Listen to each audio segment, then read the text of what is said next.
মালয়েশিয়ার প্রশাসনিক রাজধানী পুত্রজায়ায় দুই দেশের প্রতিনিধি দলের দ্বিপাক্ষিক বৈঠক অনুষ্ঠিত হয়েছে। বৈঠকে বাংলাদেশ প্রতিনিধি দলের নেতৃত্ব দেন প্রধান উপদেষ্টা অধ্যাপক মোহাম্মদ ইউনুস। আর মালয়েশিয়ার প্রধানমন্ত্রী আনোয়ার ইব্রাহিম সে দেশের প্রতিনিধি দলের নেতৃত্ব দেন। এর আগে পুত্রজায়ায় পৌঁছালে অধ্যাপক মোহাম্মদ ইউনুসকে স্বাগত জানান আনোয়ার ইব্রাহিম। এ সময় দুই দেশের জাতীয় সঙ্গীত পরিবেশন করা হয়। পরে কুচকাওয়াজ পরিদর্শন করেন অধ্যাপক ইউনুস।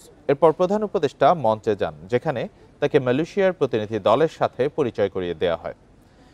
কিছুক্ষণের মধ্যে অধ্যাপক ইউনুস ও আনোয়ার ইব্রাহিমের শীর্ষ বৈঠক অনুষ্ঠিত হওয়ার কথা রয়েছে। স্থানীয় সময় সকাল 11টার দিকে যৌথ সংবাদ সম্মেলনে বক্তব্য রাখবেন মালয়েশিয়ার প্রধানমন্ত্রী এবং বাংলাদেশের প্রধান উপদেষ্টা।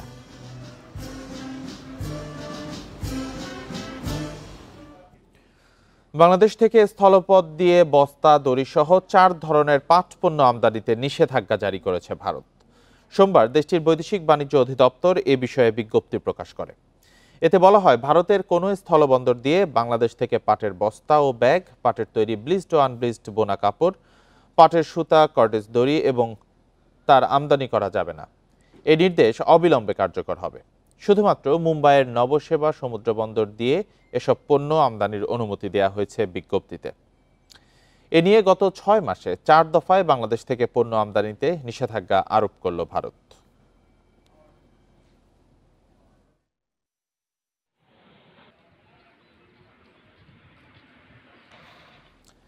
বিনা প্রতিদ্বন্দ্বিতায় নির্বাচিত হওয়ার সুযোগ বন্ধ করল নির্বাচন কমিশন। একক প্রার্থী থাকলে সেই আসনে না ভোটের বিধান পুনর্বহাল করেছে ইসি। বাতিল করা হয়েছে ইভিএম বিষয়ক সব বিধান। সোমবার নবম কমিশন সভা শেষে এসব তথ্য জানান নির্বাচন কমিশনার আবুল ফজল মোহাম্মদ সানাউল্লাহ। বলেন, 1 সপ্তাহের মধ্যে আরপিও এবং আচরণবিধি আইন মন্ত্রণালয়ে পাঠানো হবে।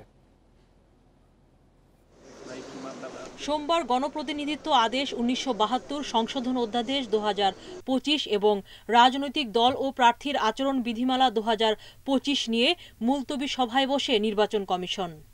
নবম কমিশন সভায় আগেই চূড়ান্ত হয় আচরণ বিধিমালার খসড়া। মুলতবি সভায় চূড়ান্ত হয় আরপিও এর খসড়া। আরপিওতে আইনশৃঙ্খলা বাহিনীর সংজ্ঞায় সশস্ত্র বাহিনীকে অন্তর্ভুক্ত করা হয়েছে। ফলে ইসি চাইলে সেনা, নৌ ও বিমান বাহিনীকে নির্বাচনে মোতায়েন করতে পারবে।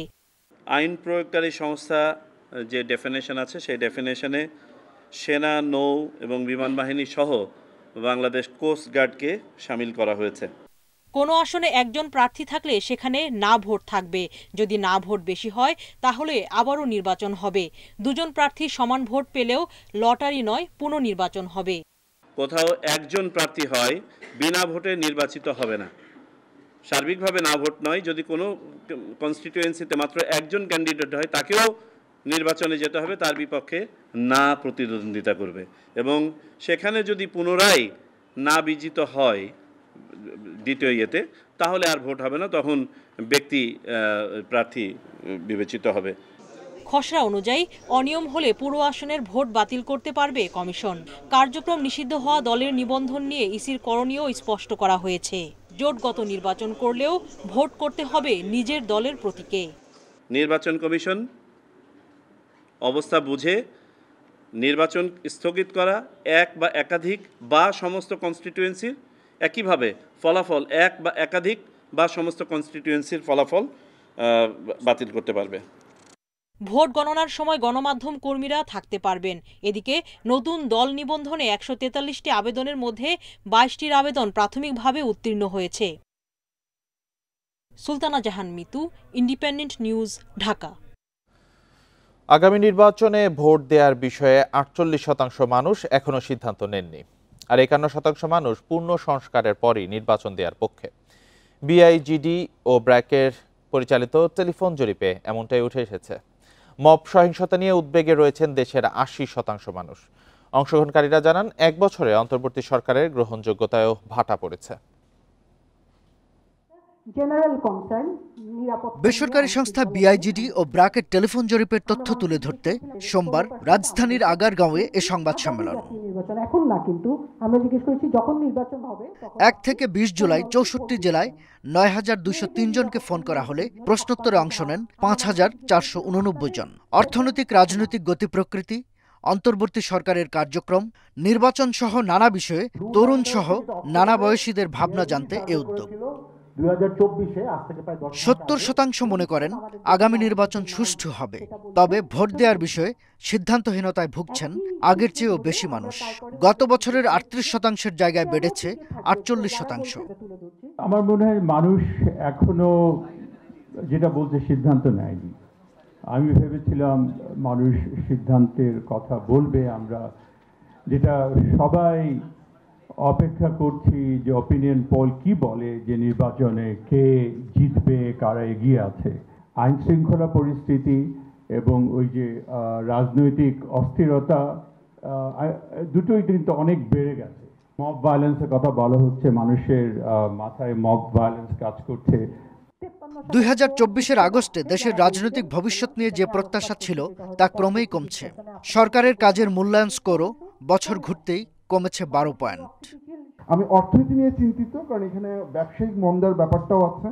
আমি রাজনীতি কোন দিকে যাচ্ছে এটা নিয়ে আমি চিন্তিত, এবং এই চিন্তার একটা রিফ্লেকশন হয়ে যাচ্ছে যে আমার একটা নির্বাচিত সরকার দরকার।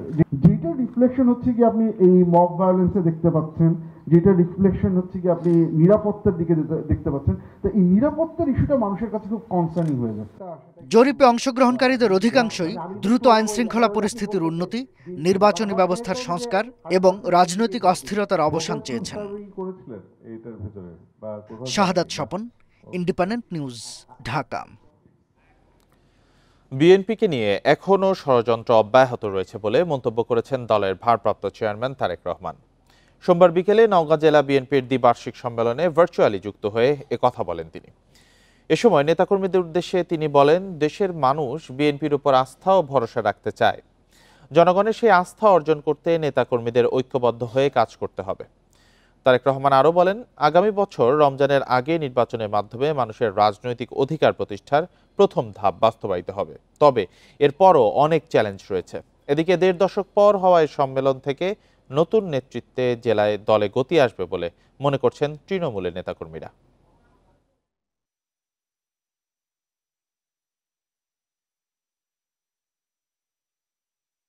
মানুষের জীবনযাত্রা কিছুটা ভালো করার এই পরিকল্পনা যাতে বাস্তবায়িত না হতে পারে তার জন্য কিন্তু ষড়যন্ত্র চলছে, ধীরে ধীরে তার জন্য ষড়যন্ত্র চলছে। মানুষের ভোটের অধিকার যাতে বাস্তবায়িত হতে না পারে সেইটাকেও ভুন্ডল করে দেওয়ার জন্য কিন্তু বিভিন্ন জায়গায় ষড়যন্ত্র চলছে, ষড়যন্ত্র শুরু হয়েছে। মালয়েশিয়ার প্রশাসনিক রাজধানী পুত্রজায়ায় 2 দেশের প্রতিনিধি দলের দ্বিপাক্ষিক বৈঠক শেষে যৌথ সংবাদ সম্মেলন চলছে। সরাসরি চলে যাচ্ছি সেখানে। Can secure peace and promote progress and development for the people. And so we have therefore placed Bangladesh as an important partner because your workers have been instrumental too in working together and contributing to development. That is why I think the foreign minister, the Home Affairs Minister with the Human Resources Minister have agreed on this multiple entry visa facility, mainly to assist so that workers can go and meet their families and feel secure in their jobs. You have made some proposals and we have given priority, particularly to assist the stranded workers. We have continued to have energy cooperation and with Petronas and with Axiata in the energy sector and the telecommunication sector, and now we want to strengthen this into halal and STEM and research and semiconductor. And on the regional issues, of course, we are concerned with the burden placed on Bangladesh on having to cater for numbers of Rohingya refugees, and therefore to secure peace in Myanmar is of course a great priority, and immediate humanitarian assistance for the sufferings, first the refugees and the victims of earthquakes. And I commend the Bangladeshi authorities for taking the initiative in multilateral forums in New York, in Qatar, and here in Malaysia. Foreign Minister will coordinate a team with Indonesia, Philippines, and Thailand to visit Myanmar in the next few weeks to ensure that peace is attained and the atrocities on some ethnic minorities and the people of Myanmar can be amicably resolved. So thank you again, my dear friend, on behalf of my family and the people of Malaysia, for your role, for your contribution, and we wish you well. Thank you, Prime Minister. May I now invite the Honourable Chief Advisor to deliver his statement. Thank you very much, Your Excellency, for having us here. It's like being at second home. It's our second home, and we feel so close in many, many ways. Personally, for me, I've been visiting and working in Malaysia for many years, so that brings me very close to people over the years. And then today, for many other reasons, we get closer and closer. Particularly, many Bangladeshi workers are working here. They send their income back to Bangladesh, and that gives them the sustainability for their lives in the family, sending their children to school and have good education. And they've been treated very well as a friend, as someone part of the family. It's not workers coming from outside to let them work. It's not like that. They're very, very happy to work here. So we wanted to thank Malaysia for hosting us so much of our people, and we hope this door will remain open and continue to become wider so that we can host many other young people to come and work in Malaysia. And they learn a lot, they take this learning back home and start their own businesses and set up their own economic activity. So we're very grateful to Malaysia for doing that. So one of the things that when we came to take the responsibility of the country as a government, just about a year back, in the circumstances which was uprising of the young people supported by general public because of a regime which was killing people on the street for demonstrations and also having misrule and destroying the institutions of the country completely. So that uprising brought a new government, and I was invited to head that government. And I was very happy as I was trying to find my way. Guess who shows up? My friend Anwar Ibrahim shows up to give support to us. It's a wonderful feeling to find a friend to coming up at the hour of need when we're desperately looking for some support somewhere because we had no idea which way we were moving. We are very happy to have that and strengthen our resolve in making sure that Bangladesh goes in the right direction. We are very happy and we restored order in the country. We restored the economy. We restored institutions to function within just about a year. So now we are ready for elections. So we will be holding our election in coming February, middle of February, to elect a new government so that we can go to normal running of the country. So there we need lots of support, and we are looking forward to Malaysia's support. Always we bank to them. And you have just mentioned about the Rohingyas. This is a big problem for us. We are seeking help from Malaysia, particularly as a chair of the ASEAN group of countries. So we need all the help we can get. And Malaysia, as a good friend, we are looking for investment from Malaysia, and that's what we've been discussing. We are open for business. Bangladesh has a tremendous opportunity. It has its own human resources that we can offer, and also technology that we can offer in Bangladesh, so that you can invest in Bangladesh and sell your product to the rest of the world. So this is one we're hoping will get close relationship in the financial and investment issues in Bangladesh, widening up their opportunities so that we build economy which will be sustainable, which will be high growth economy. We are waiting for that. So today we are very happy. We have gone through a list of all the ideas and all the issues that we want to work together with Malaysia in both bilaterally and also multilaterally. So we're very happy. We want to thank the people of Malaysia for the support they provided to us in Bangladesh. Thank you. Excellencies, ladies and gentlemen, we have now concluded our press conference. সরাসরি দেখছিলেন বাংলাদেশের প্রধান উপদেষ্টা ও মালয়েশিয়ার প্রধানমন্ত্রীর যৌথ সংবাদ সম্মেলন। মার্কিন ভারপ্রাপ্ত রাষ্ট্রদূতের সঙ্গে সৌজন্য সাক্ষাৎ করেছে এনসিপির প্রতিনিধি দল। এ সময় তারা জুলাই পদযাত্রার অভিজ্ঞতা তুলে ধরে। সোমবার বিকেলে রাষ্ট্রদূতের বাসভবনে এই বৈঠক হয়। এক সংবাদ বিজ্ঞপ্তিতে এসব তথ্য জানায় এনসিপি জানায়, মার্কিন দূতাবাসের কর্মকর্তাদের সঙ্গে সংস্কারের রূপরেখা, জাতীয় নির্বাচন ও জুলাই ঘোষণাপত্র নিয়ে মত বিনিময় করেন নেতারা। এছাড়া আইনশৃঙ্খলা পরিস্থিতি নিয়েও আলোচনা হয়েছে। বৈঠকে অংশ নেন এনসিপির আহ্বায়ক নাহিদ ইসলাম, সদস্য সচিব আখতার হোসেন, সিনিয়র যুগ্ম সদস্য সচিব ডক্টর তাসনিম জারা ও যুগ্ম সদস্য সচিব আলাউদ্দিন মোহাম্মদ।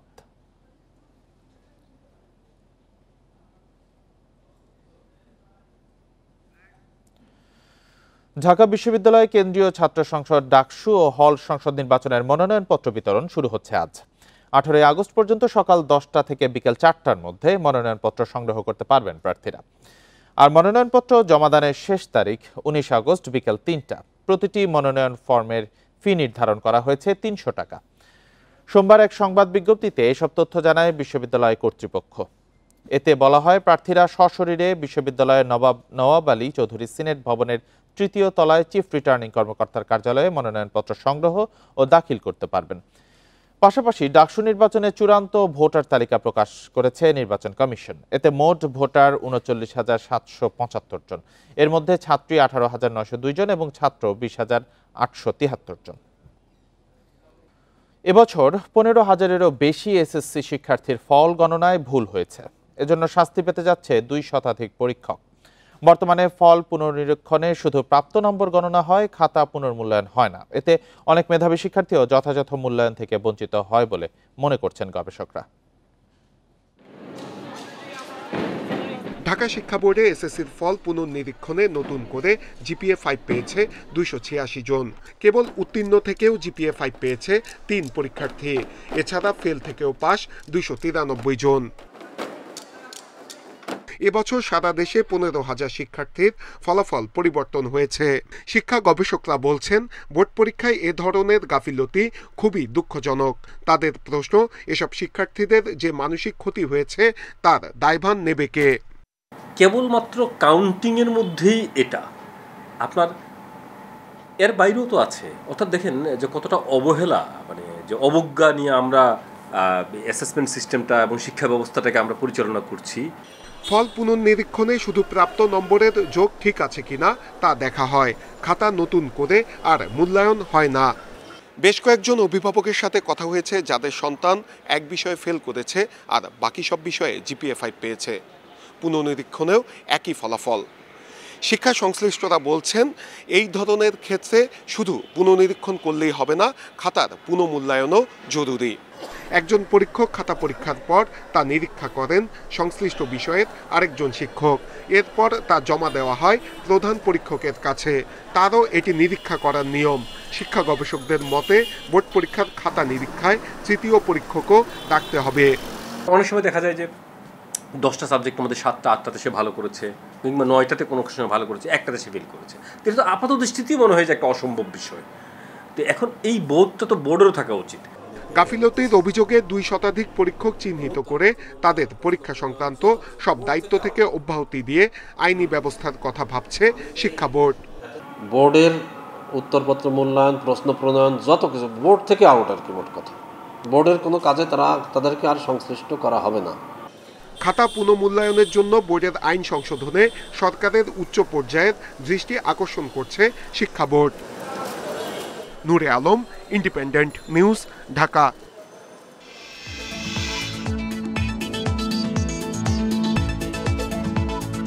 সারা দেশের ভ্রমণ পিপাসুদের পছন্দের জায়গা সিলেটের ভোলাগঞ্জ সাদা পাথর পর্যটন কেন্দ্র।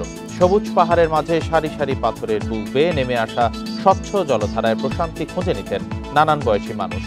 তবে গত এক বছরে বাধাহীন পাথর লুটপাটের কারণে এখন বিরান ভূমি এ পর্যটন কেন্দ্র। ধলাই নদীর উৎসমুখ থেকে শত শত নৌকা দিয়ে প্রকাশ্যে লুট হচ্ছে পাথর। পরিবেশবাদীদের অভিযোগ, পাথর লুটপাট ও পর্যটন কেন্দ্রটি ধ্বংস করা হলেও নেই কোনো নজরদারি।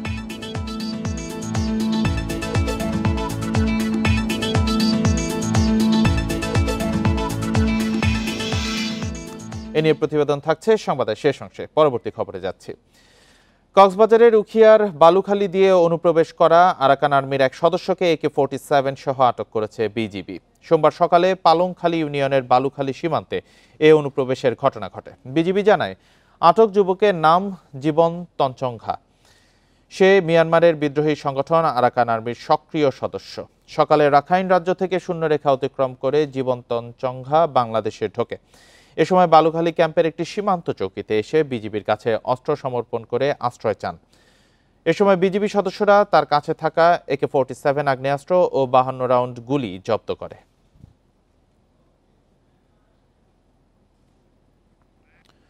ডেঙ্গুতে দ্বিতীয় কিংবা তৃতীয়বার আক্রান্ত হওয়ায় রোগীর জটিলতা বাড়ছে। ডেঙ্গুর ধরনের পরিবর্তনের কারণে রক্তক্ষরণ, অনিয়ন্ত্রিত ডায়াবেটিস, এমনকি কিডনির জটিলতা দেখা দিতে পারে। অনেককে আইসিইউতেও ভর্তি প্রয়োজন হচ্ছে বলে জানান চিকিৎসকরা। তাই যারা একবার ডেঙ্গু আক্রান্ত হয়েছেন তাদের বিশেষ সতর্ক থাকার পরামর্শ দেওয়া হচ্ছে। রাজধানীর মহাখালী ডিএনসিসি হাসপাতালে আইসিইউ এর সামনে অপেক্ষা করছেন বরগুনার বাসিন্দা তারেক। ডেঙ্গু আক্রান্ত খালার শারীরিক জটিলতা দেখা দিলে গত বৃহস্পতিবার আইসিইউতে নিতে হয়। এই হাসপাতালের আইসিইউতে অনেকেই রয়েছেন যারা দ্বিতীয়বার ডেঙ্গু আক্রান্ত। তার শ্বাসকষ্ট হইতেছিল, প্লাস হচ্ছে বুকে প্রচুর পরিমাণ ব্যথা করতেছিল, এরকম বলতেছিল, আর ডায়রিয়ার সমস্যাটা ছিল। তো তিনটা সমস্যা নিয়ে তাকে আইসিইউতে শিফট করা হয়। ওর অবস্থা দিন দিন খুব ক্রিটিক্যাল হচ্ছিল, তখন ওকে আইসিইউতে শিফট করা হয়। পরে 4 দিনের দিন আইসিইউ থেকে আবার বেডে দেওয়া হয়। ডেঙ্গু পজিটিভ নিয়ে আমি ডিএনসি হসপিটালে আমার মাকে ভর্তি হয়েছি। সিরিয়াসলি অবস্থা ছিল। মায়ের ডায়াবেটিস রোগী, প্রস্রাব ইনফেকশন হয়েছে, তারপর আপনার ডায়াবেটিস বেড়ে গেছে। চিকিৎসকরা জানান, প্রথম সংক্রমণে শরীরে কিছু অ্যান্টিবডি তৈরি হয়। দ্বিতীয়বার আক্রান্ত হলে আগের অ্যান্টিবডি কাজ করে। এতে প্রায় জটিলতা তৈরি হচ্ছে। ডেন 1, 2, 3, 4 যে মানুষটা একবার আক্রান্ত হয়েছেন উনি কিন্তু একটা সেরোটাইপে আক্রান্ত হয়েছেন। ধরেন 1 দিয়ে আক্রান্ত হয়েছেন, তার আরও 3 বার আক্রান্ত হওয়ার ঝুঁকি থাকছে, 2, 3, 4 দিয়ে। তো উনি ডেঙ্গিতে আক্রান্ত হয়েছেন, ভালো হয়ে গেছেন, তার যে অ্যান্টিবডিটা গ্রো করেছে সেটা 1-এর বিরুদ্ধে, ফলে 1 দিয়ে উনি আরেকবার আক্রান্ত হবেন না। যখন সেকেন্ড টাইম অ্যাটাক করে, second time, third time, fourth time যদি অন্য ভেরিয়েন্টে হয় তাহলে কিন্তু এটা ইট মে বি মোর ডেঞ্জারাস, এবং তো এইসব কেসে কিন্তু বেশি ক্রিটিক্যাল হয়। তখন আমাদের অন্য ভেরিয়েন্টে আক্রান্ত হয়, তখন কিন্তু এই অ্যান্টিবডি কিন্তু ওই ভাইরাসটাকে রিকগনাইজ করতে পারে, কিন্তু ফুলি রিকগনাইজ করতে পারে না। যখন সে ফুলি রিকগনাইজ না করতে পারে তখন কি অ্যান্টিবডি ওভার রিয়েক্ট করে। চিকিৎসকরা বলছেন, অনেকেই মনে করেন একবার ডেঙ্গু হলে আর এ রোগ হবে না। এ ধারণা একেবারেই ভুল। তার ফলশ্রুতিতে সেই পেশেন্টের ক্ষেত্রে নানান রকম সিমটম তৈরি হয়, যেমন প্লাজমা লিকেজ এ ধরনের পেশেন্টের ক্ষেত্রে বেশি হয়, কারো কারো ব্লিডিং হয়, বেশি হয়, মানে সব কিছুই তার ইমিউনোলজিক্যাল রিয়াকশনের জন্য হয়। ডেঙ্গুতে বেশি ঝুঁকিতে থাকে শিশু, গর্ভবতী নারী এবং অন্য রোগে আক্রান্ত বয়স্করা। তাদের নিয়ে বাড়তি সতর্কতার তাগিদ বিশেষজ্ঞদের। Buddhadeb Kundu, independent news, Dhaka. চট্টগ্রাম বন্দরের আধুনিকায়নে সরকারের নতুন পরিকল্পনায় আবারও সামনে এসেছে বিদেশি অপারেটর নিয়োগের বিষয়টি। সম্প্রতি বিডা চেয়ারম্যানের ঘোষণা আবারও আলোচনা সমালোচনার জন্ম দিয়েছে। অনেকে বিদেশি অপারেটর নিয়োগে দক্ষতা ও আধুনিক প্রযুক্তি ব্যবহারের সুযোগ দেখলেও কেউ কেউ প্রশ্ন তুলছেন জাতীয় স্বার্থ ও বন্দরের নিরাপত্তা নিয়ে। আমাদের ইচ্ছা আছে এই বছরের শেষ নাগাদ সবগুলা পোর্টের ক্ষেত্রেই এনসিটি, লালদিয়া এবং বে টার্মিনাল এই 3টার ক্ষেত্রেই প্রথম অপারেটরটাকে অ্যাটলিস্ট অ্যাপয়েন্ট করে দিয়ে যাওয়া। রোববার চট্টগ্রাম বন্দর পরিদর্শনে এসে এভাবেই সরকারি সিদ্ধান্তের কথা জানান বিডা চেয়ারম্যান। এতে আবারও আলোচনায় এসেছে বন্দরে বিদেশি অপারেটর নিয়োগের বিষয়টি। এনসিটিতে বিদেশি অপারেটর বিরোধী আন্দোলন, আলোচনা সমালোচনার পর দায়িত্ব দেওয়া হয়েছিল নৌবাহিনীকে। তাতে আগের চেয়ে বেশি কন্টেইনার হ্যান্ডলিংয়ের উদাহরণও তৈরি হয়েছে। লালদিয়াচর ও বে টার্মিনালে বিদেশি অপারেটর নিয়ে আপত্তি নেই কারো। তবে নিউমোরিং কন্টেইনার টার্মিনালে প্রায় ৩,০০০ কোটি টাকার সরকারি বিনিয়োগ বিদেশি অপারেটর কিভাবে ব্যবহার করবে তা নিয়ে রয়েছে প্রশ্ন। তবে যথাযথ বিশ্লেষণ ও দেশের স্বার্থ অক্ষুণ্ণ রেখে সিদ্ধান্ত নেওয়ার দাবি সংশ্লিষ্টদের। বন্দরের পক্ষে, রাষ্ট্রের পক্ষে টার্মস কন্ডিশনগুলো রেখে একটি নির্দিষ্ট মেয়াদের জন্য যদি চট্টগ্রাম বন্দরের একটা টার্মিনাল অপারেট করতে দেওয়া হয়, আমার মনে হয় এটা আমার দেশের বন্দরের জন্য বিশাল একটি সম্ভাবনার জায়গা তৈরি করবে। বন্দর ব্যবহারকারীদের আস্থার জায়গা তৈরি হবে, ভরসার জায়গা তৈরি হবে, ভালো সার্ভিস পাওয়ার একটা সম্ভাবনার জায়গা তৈরি হবে। যে সারা বছরে এখান থেকে যে আয় করতাম, সেই আয়ের চেয়ে কম হতে পারবে না। আমাদের আয় করতাম, বিনিয়োগ করে তারপরে সেখান থেকে অর্থ তুলে আনতাম এবং আমাদের কিছু ভবিষ্যৎ বিনিয়োগের জন্যও থাকতো। তো এই সব কয়টাকে বিবেচনায় রেখে আমাদের ট্রানজ্যাকশন অ্যাডভাইজার যে অর্থনৈতিক মডেল দাঁড় করাবেন, সেটা দিয়ে আসলে চুক্তিটা হবে। এনসিটিতে দুবাই ভিত্তিক ডিপি ওয়ার্ল্ড, লালদিয়াচর টার্মিনালে নেদারল্যান্ড ভিত্তিক এপিএম টার্মিনালস এবং বে টার্মিনালে ডিপি ওয়ার্ল্ড ও সিঙ্গাপুরের পিএসএ ইন্টারন্যাশনালকে নিয়োগ দেওয়ার কাজ অনেকটাই গুছিয়ে এনেছে সরকার। অনুপম শীল, ইন্ডিপেন্ডেন্ট নিউজ, চট্টগ্রাম। এ নিয়ে আরও জানাতে চট্টগ্রাম থেকে যুক্ত হয়েছেন সহকর্মী আহসান রিটন। আহসান রিটন, চট্টগ্রাম বন্দর পরিদর্শনে এসে বিডা চেয়ারম্যান যে সরকারি সিদ্ধান্তের কথা জানিয়েছেন, এতে আলোচনা সমালোচনার জন্ম নিয়েছে। তো যেই ইতিবাচক নেতিবাচক বিষয়গুলো উঠে আসছে বিষয়কে ঘিরে, সেগুলো সম্পর্কে কি তথ্য আছে আপনার কাছে? দেখুন, আপনি জানেন যে আসলে চট্টগ্রাম বন্দর একটি সতেরোবর্ষী বন্দর। সঙ্গত কারণে এখানে আসলে সময়ের সাথে সাথে এখানকার যে কর্মপরিধি সেটি যেমন বেড়েছে, পাশাপাশি দেশ বিদেশের আসলে বড় বড় জাহাজগুলো এখানে আসা শুরু করেছে অনেক বছর আগে থেকে। ফলে এখানে আসলে প্রতিনিয়ত কন্টেনারের যে জট সেটি বেড়েছে এবং সেই জট নিরসনে আসলে এতকাল ধরে কিছু বেসরকারি প্রতিষ্ঠান কাজ করে আসছিল। কিন্তু দেখা গেছে যে বেসরকারি প্রতিষ্ঠানগুলো প্রতিদিন যে পরিমাণ কন্টেনার হ্যান্ডলিং করার কথা ছিল, তারা সেটি আসলে পারছিলেন না। আমরা একটি পরিসংখ্যান যদি দেখা যায়, গত 1 থেকে 6 জুলাই পর্যন্ত চট্টগ্রামের যে সাইপ পাওয়ারটেক রয়েছে, তারা প্রতিদিন 2956টি ইউজ কন্টেইনার তারা হ্যান্ডেলিং করতে পেরেছে। পক্ষান্তরে আমরা যদি বলি যে চট্টগ্রাম ডাইডক তারা দায়িত্ব নেওয়ার পর 7 থেকে 12 জুলাইয়ের মধ্যে 3181টি ইউজ কন্টেইনার তারা হ্যান্ডেল করতে পেরেছে। অর্থাৎ ওই বেসরকারি প্রতিষ্ঠানের তুলনায় সরকারি যে প্রতিষ্ঠান সেটি অনেক বেশি কন্টেইনার হ্যান্ডেলিং করেছে। প্রতিদিন যে সমস্ত কন্টেইনারের জট হয় সেটি অনেকটা কমে এসেছে। এই ক্ষেত্রে আসলে বন্দরকে আরো আধুনিক করার জন্য বিডা চেয়ারম্যান গত পরশুদিন তিনি চট্টগ্রাম বন্দর পরিদর্শন করছেন এবং সেক্ষেত্রে তিনি আসলে বিদেশি অপারেটর নিয়োগের একটি কথা তুলেছেন এবং এটি বলার পর আমরা দেখছি আসলে এটি নিয়ে বন্দর ব্যবহারকারীদের মধ্যে পক্ষ বিপক্ষ দুটি ধারায় তৈরি হয়েছে। একটি পক্ষ বলছে আসলে বন্দরের সব দিক যদি রক্ষা হয় তাহলে বিদেশি অপারেটর নিয়োগে তারা খুব বেশি ঝামেলা দেখছেন, অর্থাৎ বন্দরের যে কাজ সেটি আসলে খুব স্মুথলি হবে। এবং অন্য একটি পক্ষ বলছে এটি বিদেশিদের হাতে দেওয়ার করলে দেশের স্বার্থ শূন্য হয় বা বন্দরের নিরাপত্তা বিনষ্ট হয় এমন কোনো আশঙ্কা আছে কিনা সেটি একটু খতিয়ে দেখার জন্য তারা বলেছেন। এবং আমরা দেখছি ইতিমধ্যে চট্টগ্রামের যে নিউ মুরিং কন্টেনার টার্মিনাল এবং যে লালদিয়া যে চরে যে টার্মিনাল হয়েছে, সেখানে বিদেশি অপারেটর নিয়োগের জন্য ইতিমধ্যে বিষয়টা অনেক দূর এগিয়েছে বলে আমরা জেনেছি।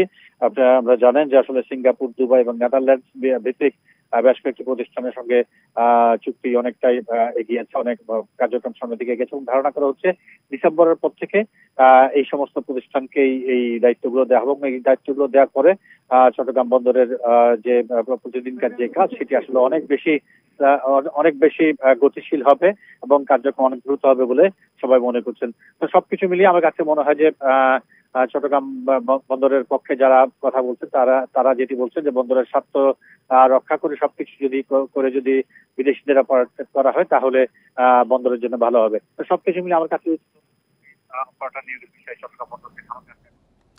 চট্টগ্রাম বন্দরে বিদেশি অপারেটর নিয়োগের বিষয়ে বিতর্কের বিষয়ে জানাচ্ছিলেন সহকর্মী আহসান রিটন। আর এই ছিল এখনকার সংবাদে। ইন্ডিপেন্ডেন্ট টেলিভিশনের সব খবর আরো বিস্তারিত জানতে চোখ রাখুন ফেসবুক, ইউটিউব, এক্সে। সাথে থাকার জন্য ধন্যবাদ সবাইকে।